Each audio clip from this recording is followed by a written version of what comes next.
poor 12-year-old girl saved a millionaire, but what he whispered made her cry. Before we begin this unbelievable story, I want to ask you something. Tell me in the comments right now, from which city and country are you watching? This video? I love knowing how far our stories reach across the world, and trust me, you'll want to watch this video until the very last second, because the twist at the end will leave you speechless. This is not just a story about a poor little girl and a millionaire, it's about destiny, kindness, and a whisper that changed everything. So sit back, get comfortable, and let's dive in. But remember, don't skip, because every moment of this journey matters. You won't believe how one single moment can change the course of two completely different lives forever. But that's exactly what happened on a rainy evening when a poor 12-year-old girl, barefoot and shivering, made a decision that would not only save a man's life but also reveal to her a truth that left her trembling with tears. Imagine this.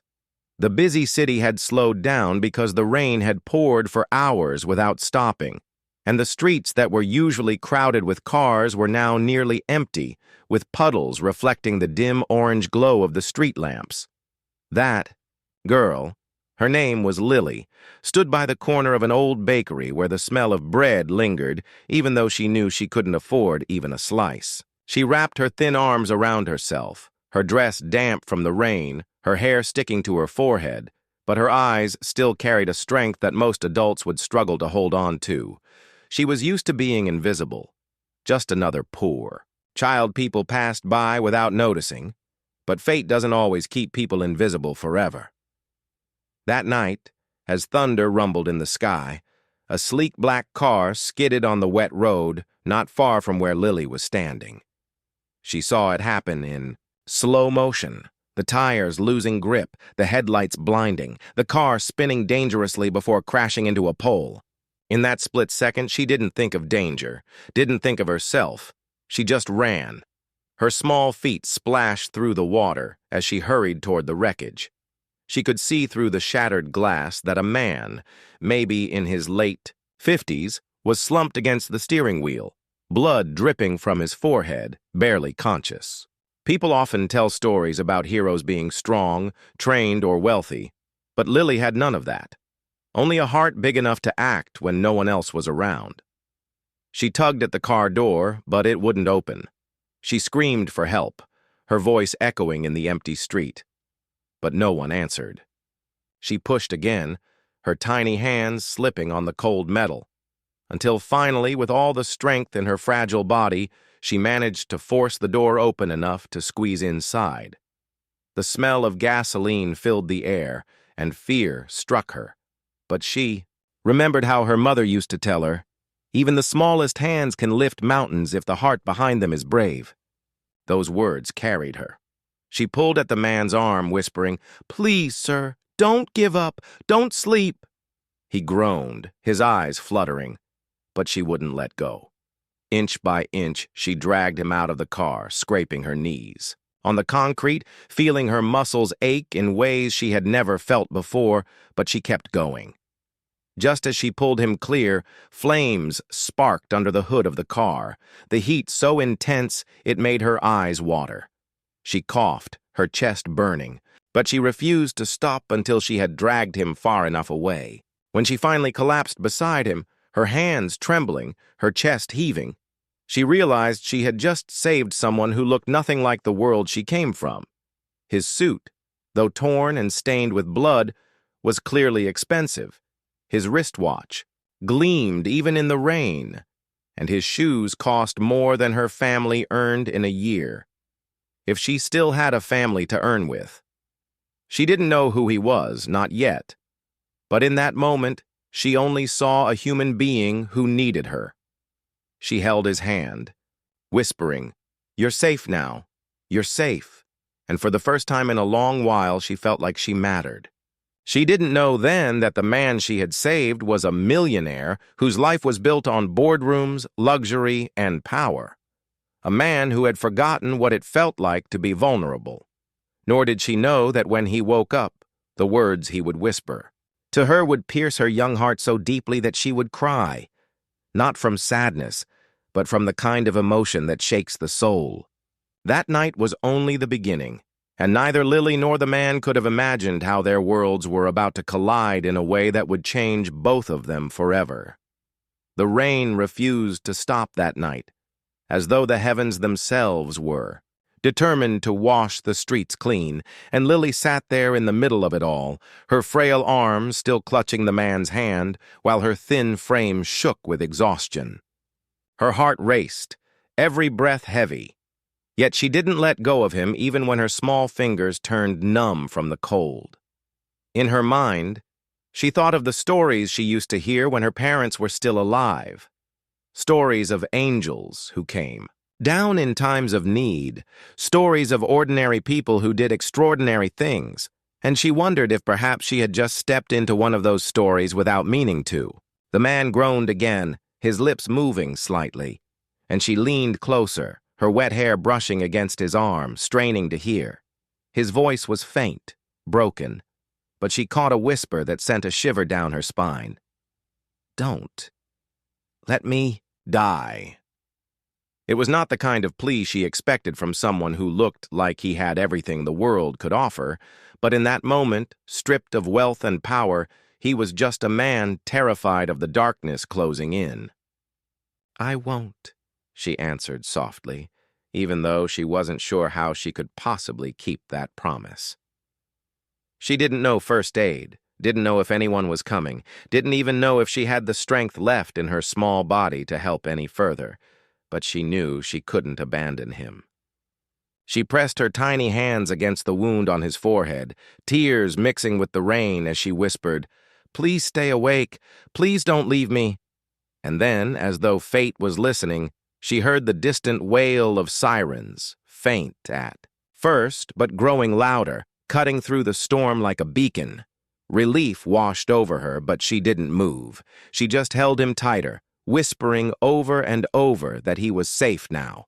When the flashing red and blue lights appeared and paramedics rushed toward them, Lily stumbled back, her legs barely able to support her, but her eyes never left the man she had saved. The medics worked quickly, securing him on a stretcher, their voices sharp and professional, while one of them turned to her and asked, "Were you the one who pulled him out?" She nodded silently, too tired to speak, but the look on his face told her he was astonished. "You saved his life, little one," he said, almost in disbelief.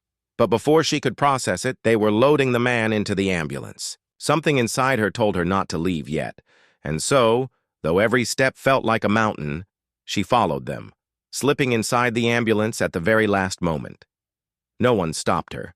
Perhaps they saw the determination in her eyes, or perhaps they just assumed she was meant to be there. She sat quietly in the corner, watching as machines beeped and masks were pressed against his face, and in that small, claustrophobic space, she felt an invisible thread connect her to him. She didn't know his name, didn't know his story, but she felt in her bones that their fates were now intertwined. When they reached the hospital, the chaos of rushing doctors and nurses swallowed them both. But even then, she kept following, her bare feet slapping against the cold tiles.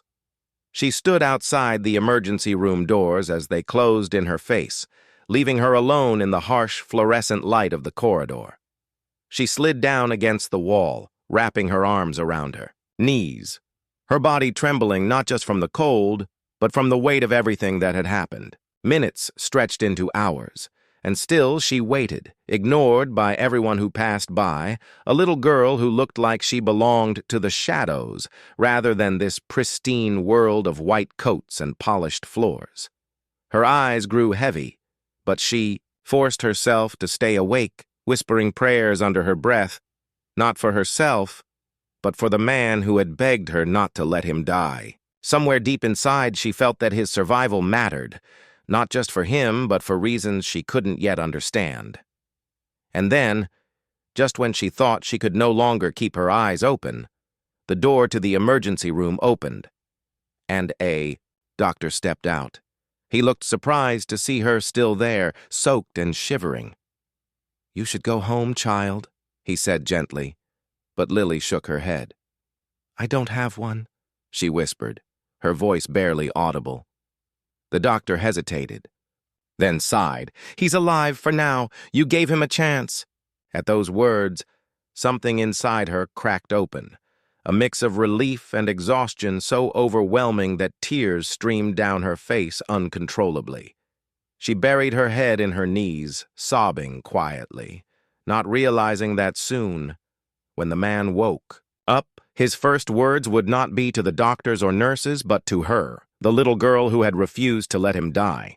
And those words would be unlike anything she could have expected, words that would slice through the loneliness she had carried for so long, words that would make her cry again, but for reasons entirely different. The hospital's waiting room grew quieter as the night deepened. Yet Lily remained where she was, curled up on the hard bench, her small frame dwarfed by the sterile walls and bright lights that seemed too sharp for her weary eyes. She didn't belong here, not in this place, where people wore polished shoes and carried phones that cost more than everything she had ever seen in her life combined. Nurses passed her with pitying glances, some whispering about the strange little girl who had followed an ambulance barefoot through the storm, but no one asked her to leave. Perhaps they sensed something. Perhaps they understood that she was tied to the man in the room beyond the heavy doors in a way that couldn't be broken just yet. Hours felt like days, and Lily's eyelids drooped again and again. But every time she started to drift, she forced herself awake, whispering in her head, "He asked me not to let him die. I can't leave him alone." She didn't understand why it mattered so much. She didn't know this man, not his name, not his story, not even why he had been driving through that storm alone. But she knew what it felt like to be abandoned, and she refused to let him feel that same loneliness in his darkest hour. When dawn finally painted the sky outside with streaks of pale pink, a nurse approached her and spoke softly. "He's awake." For a moment, Lily thought she had misheard. Her heart hammered against her ribs, and before she could think, her legs carried her toward the room. The nurse hesitated, but then pushed the door open just enough to let her in. Inside, the beeping of machines filled the air, and there he was, the man she had dragged from fire and rain, now lying weak but alive, his face pale against the pillow. His eyes opened slowly, scanning the room until they landed on her. There was confusion first, then something softer, something almost vulnerable. Lily froze, unsure if she should step closer, but then he lifted a trembling hand slightly, as though reaching for her, and she moved forward. Her tiny fingers slipped into his larger, weathered hand, and for a moment they just stayed like that, silence wrapping around them. Finally, his cracked lips moved, his voice raspy but clear enough for her to hear. Why did you save me?" The question stunned her. She blinked, unsure how to answer, because she had never thought about it in that way. She had seen someone in danger, someone about to be swallowed by flames, and she had simply acted. "Because you needed me," she whispered at last, her voice trembling with honesty. For a long time he stared at her, his eyes glistening with something she couldn't name, and then, in a voice so soft it almost didn't reach her, he whispered words that would stay with her forever. "You remind me of someone I lost." Lily's chest tightened, not fully understanding, but feeling the weight of his words press into her heart. He closed his eyes again, tears sliding down his temples, and she stood there, gripping his hand as though her presence could keep him tethered to this world. Doctors came and went, checking his vitals, murmuring about his progress. But Lily's mind was caught in a whirlwind. What did he mean? Who had he lost? And why did her presence stir that memory in him so powerfully that it made him cry? She had been invisible all her life, unseen by the world, yet here was a man whose wealth could move mountains, and he was weeping because a ragged little girl reminded him of someone dear. As the day wore on, he drifted in and out of sleep, but every time his eyes fluttered open, they searched for her, and every time she was there. She didn't have a family to return to, no warm bed or waiting arms, and so she stayed. It was the first time she had felt needed in so long, and though she was just a child, she carried that responsibility with a strength far beyond her years. And as the hours passed, she didn't know that whispers were beginning to circulate through the hospital staff about the identity of the man she had saved. Some said he was one of the city's most powerful businessmen. Others claimed he was a philanthropist who had vanished from the public eye. And still others whispered that he was a man haunted by tragedies money could not heal. But none of that mattered to Lily. To her, he was simply the man who had begged her not to let him die, the man whose fragile voice had cracked when he whispered that she reminded him of someone he had lost. She didn't know it yet, but that whisper would soon unravel secrets buried deep in his past, secrets that would pull her into a world she could never have imagined. A world of mansions, boardrooms, and power struggles, but also a world of pain and healing.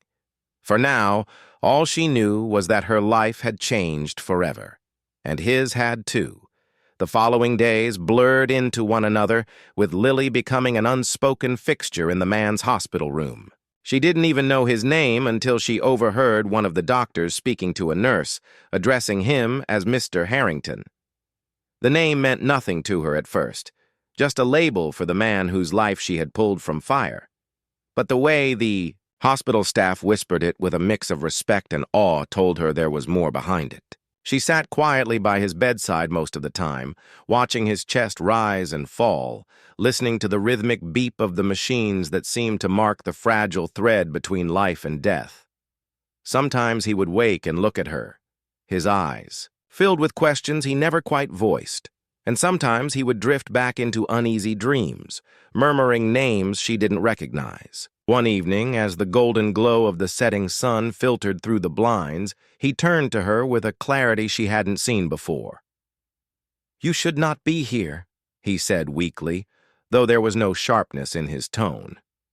"You're just a child. Where is your family?" The question hit her like a stone, and for a moment she didn't know if she should answer. But then, in a voice so quiet it was almost a confession, she whispered, "I don't have one." Silence hung heavy between them, and she thought perhaps he would say nothing, but then his hand tightened slightly around hers. "I lost mine too," he said, his voice breaking, and his eyes turned toward the ceiling as if staring at ghosts only he could see. Lily didn't know what to say, so she just held his hand tighter, letting him know without words that he wasn't alone. For the first time in years, she felt a strange sense of belonging, not because of wealth or blood, but because two souls who had been left behind by the world had somehow found each other. It wasn't long before whispers of what had happened began to spread beyond the hospital walls. A poor child saving a millionaire from a fiery car crash, it was the kind of story that newspapers loved to tell, and soon reporters began to circle, their cameras flashing, their questions sharp and insistent. Lily didn't understand why they suddenly cared about her, a girl they would have ignored just days earlier. To her, she had only done what her heart told her to do, but to the world, she had become a symbol, a mystery, a spark of humanity in a city often too busy to notice the invisible. Mr. Harrington's lawyers and assistants tried to shield him from the chaos, but one afternoon, while reporters shouted questions outside, he asked to see Lily alone. She sat by his bed, nervous, fiddling with the frayed edge of her dress when he leaned closer, his voice low and heavy with meaning. "You gave me something money could never buy," he whispered, his eyes glistening. "You gave me life, and a reason to fight again." The words struck her so deeply that she could only stare at him, her throat tightening with unspoken emotion. For someone like her, who had grown up invisible, unwanted, and forgotten, Hearing such words from a man who had everything was overwhelming. Tears filled her eyes before she could stop them, and she turned away, embarrassed. But he reached out and gently touched her shoulder. "Don't hide your tears," he murmured. "They mean you're alive." It was in that moment that Lily realized she had not just saved a man. She had awakened something inside him, something that had been buried beneath years of grief and wealth and loneliness. She didn't yet understand the full weight of his past, but she knew that whatever burden he carried, it was tied to the whisper he had spoken when he first saw her. "You remind me of someone I lost." That sentence haunted her, echoing in her mind even when she tried to push it aside. Who had he lost? Why did she remind him of them? And why did those words make her heart ache, as though she too carried a loss she couldn't name? The bond between them grew stronger with each passing day, and though she couldn't explain it, she felt that her life was no longer her own, that destiny had tied her to this man in ways she had yet to discover. What neither of them knew then was that this bond would soon draw them both into a storm of truths, choices, and revelations that would test everything they thought they knew about family, loyalty, and love. By the end of the week, Lily's presence in Mr. Harrington's life was no longer questioned. It was accepted silently, as if the universe itself had decided that she belonged there. Nurses would smile at her softly when she walked down the corridor carrying a cup of water for him, and even the strict doctors who had initially told her she should not linger in a patient's room now let her stay without a word. She became the quiet guardian at his side, the small figure in ragged clothes sitting beside a man whose wealth could buy entire streets. Yet despite the obvious contrast between them, no one could deny the bond that had formed. Something raw and unexplainable, like a thread spun by fate itself. Lily herself didn't try to analyze it. She only knew that for the first time since she had lost her parents, she wasn't completely alone. Every morning she would wake up on the uncomfortable hospital bench, stretch her sore limbs, and slip into his room, where he would greet her with a faint but genuine smile that warmed her fragile heart.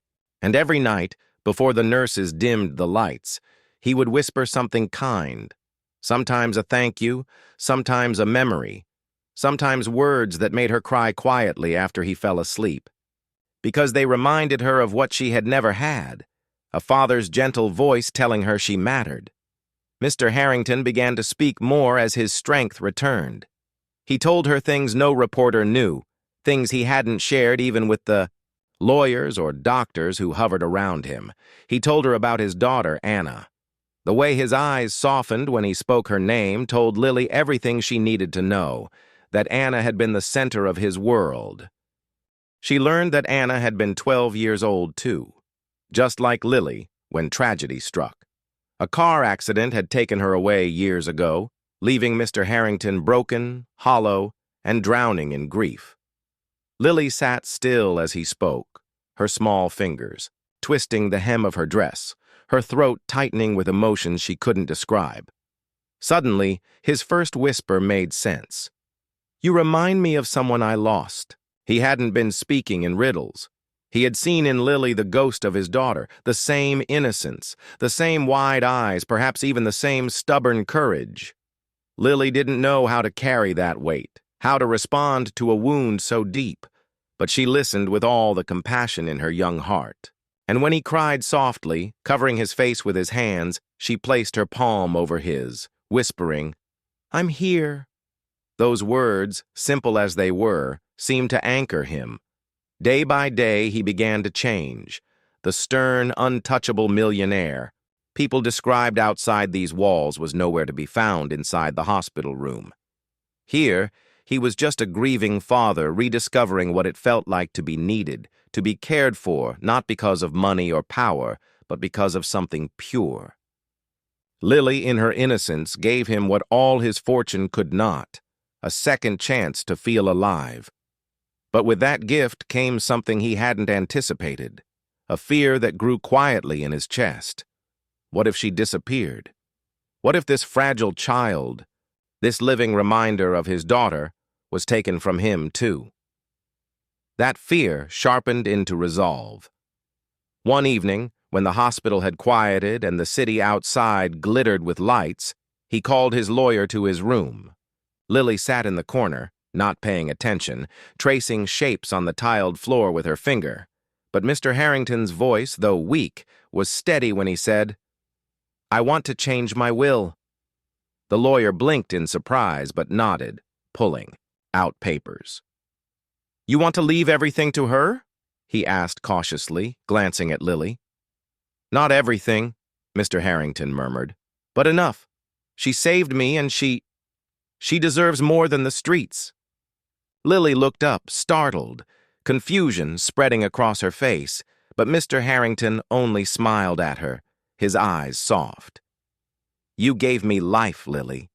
Let me give you one in return."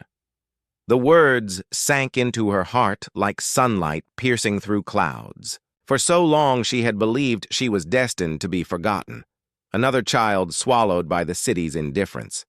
And now, here was a man who was not just offering her gratitude, but a future she couldn't even imagine. She didn't understand wealth, didn't understand the legal papers or signatures, but she understood kindness. She understood love. And as tears filled her eyes once again, she realized that the whisper that had once made her cry in confusion, "You remind me of someone I lost," was no longer a burden. It had become a bridge between two broken souls who had found each other in the storm. Neither of them knew what lay ahead, but they both knew one truth. Their lives were no longer separate stories.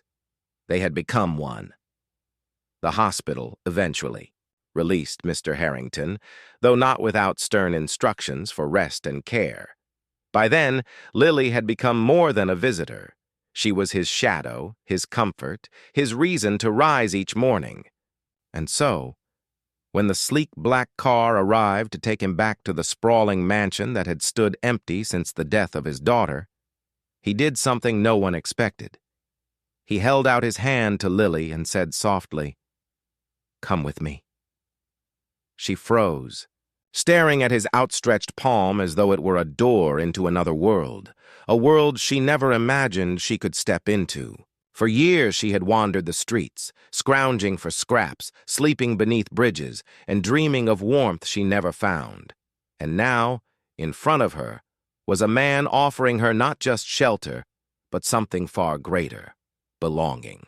Her heart pounded as she placed her tiny hand in his, and for the first time in so long, she felt like she wasn't walking alone. The drive to his mansion was surreal. Lily pressed her face against the tinted glass, watching the city blur past, her eyes wide as the buildings gave way to quiet roads lined with trees. When they pulled up to the grand gates, her mouth fell open. She had never seen anything like it. The towering iron gates, the long driveway, the mansion that stood like a castle against the evening sky. It was beautiful, breathtaking, but also intimidating. She clutched Mr. Harrington's hand tighter, suddenly unsure if she belonged in such a place. He seemed to sense her fear, and he bent down, whispering, "Don't be afraid. This house has been empty for far too long. It's time it feels alive again." Inside, the mansion was even more overwhelming. Marble floors gleamed beneath crystal. Chandeliers and paintings lined the walls, their subjects gazing down at her with eyes that seemed to follow her every step. Yet, despite the grandeur, the air felt heavy, as if sorrow had soaked into the very walls. Mr. Harrington led her through rooms filled with silence, until finally they entered a smaller room on the second floor. The moment he opened the door, Lily understood. The room was soft and warm, painted in pastel colors, with shelves lined with books and dolls that looked untouched for years. A little bed stood in the corner, neatly made, as though waiting for its owner to return. Lily's breath caught in her throat. It was his daughter's room. Mr. Harrington stood quietly, his hand tightening around the doorframe as his eyes misted. "This was Anna's," he whispered. "I haven't been able to come in here since She... since she left." His voice broke, and Lily felt a lump rise in her throat. She stepped inside cautiously, running her fingers along the spines of the books, the fabric of the curtains, the little trinkets on the dresser. Everything spoke of a child loved deeply, a child whose absence still haunted every corner of this mansion. She turned back to him, her eyes shimmering, and said softly, "It feels like she's still here." The words made him tremble, but then he nodded, his lips pressing into a thin line. "Yes, and maybe now, with you here, it won't feel so empty anymore." That night, for the first time in years, the mansion wasn't silent. Lily's laughter echoed down the hallways as she explored cautiously, her bare feet padding against the cold floors, her voice carrying warmth into rooms that had forgotten what joy sounded like.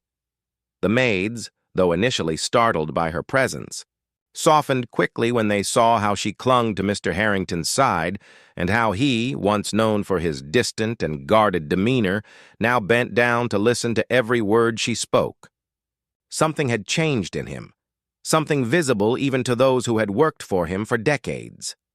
The man who had once lived like a ghost inside his own wealth now smiled, however faintly, as he watched Lily nibble at her first real meal in days.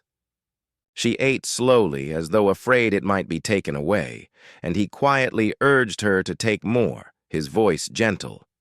To the staff, it was astonishing. To Lily, it was life itself.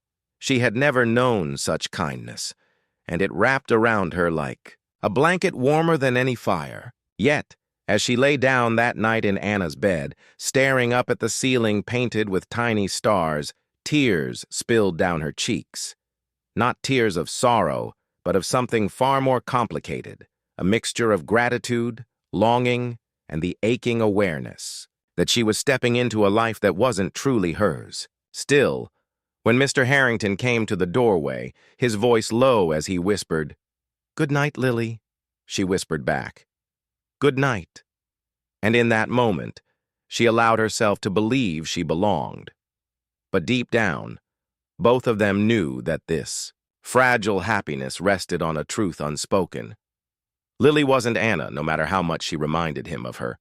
And though Lily felt the love of a father when she looked at him, she also carried the fear that one day he would wake up and see her only as a shadow of the daughter he lost. The bond between them was real, but it was also dangerous, balanced, delicately between healing and heartbreak. And as the days turned into weeks, whispers began to spread outside those mansion gates. Whispers from greedy relatives, business rivals, and opportunistic strangers who saw the headlines about the poor girl who saved a millionaire. Not everyone was happy about Lily's presence in his life, and soon the world beyond their walls would test the bond they had built, forcing them both to confront questions they weren't ready to answer. And as the millionaire finished whispering those words that had first brought tears to her eyes, the little girl realized that life had given her something far greater than wealth or even comfort. It had given her a story, a destiny, and a truth about love and kindness that would forever be etched into her soul. She cried not because she was sad, but because her heart was overflowing with emotions she couldn't contain. Gratitude, hope, and the strange weight of knowing that she had changed another person's life in ways she could not yet fully comprehend. The millionaire, for all his riches, had found in her the one thing he could never buy: innocence, bravery, and compassion born out of struggle. And for her, who had grown up with nothing but hardship and hunger, she had found in him a voice that assured her she was more than just a poor child forgotten by the world. As time passed, their story spread. People spoke of the young girl who had saved a man of power, and of the whisper that made her weep. But what the world did not know, what only she carried within her, was that the whisper was not just a promise of help or gratitude. It was the quiet recognition of her worth, the acknowledgement that she had reminded him, and perhaps everyone who heard their tale, that humanity is not measured in coins, houses, or titles, but in the courage to care when it would be easier to walk away. And so, years later, when she was no longer a 12-year-old poor girl but a grown woman shaping her own path, she would still remember that moment. The whisper would echo in her ears when she faced doubt, when she felt weak, when the world tried to convince her that she was small. She would stand tall, tears burning her eyes but strength fueling her heart, knowing that she had not only saved a millionaire, but had also saved herself from ever believing she was unworthy of love, respect, and destiny. That whisper had been her spark, her lifeline, her gift, and for as long as she lived, she would never let it fade.